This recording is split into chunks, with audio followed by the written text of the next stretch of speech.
আমার অন্তর্লীনে সেই অবিনশ্বর, আমার প্রথম অরুণোদয়।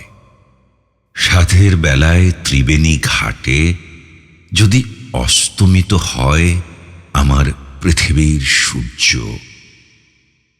তাহলে তাহলে দিগন্ত ভরিয়ে দিব লাল আলোয়।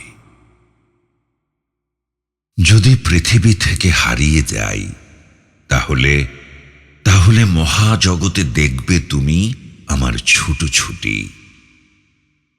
কোনো কালে নক্ষত্র হয়ে অন্তিম লগ্নে যদি নিজেকে সুপারনোভা ঘটাই, তাহলেও আমার দেহের খণ্ড খণ্ডকে তুলোর মতো উড়াবো সেই মহাজগতে।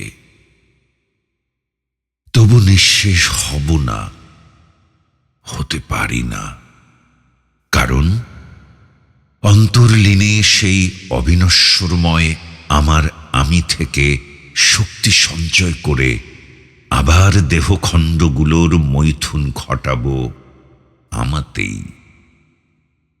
তা তুমি হয়তো দেখতে পারো তৃতীয় চোখে, যদি যদি তোমার আলোককণা মূল কণার মিলমিশ হয়। আলো আঁধারে নিরবধি যদি সংযোগ থাকে তোমার অনির্বাণ আলোকের সাথে, তাহলে নিজেও দীপ্তিময়তায় জ্বলে উঠবে সত্য ন্যায়ের প্রতীতিতে, আর বাস করবে অনন্ত লোকের কখনো আলোয়।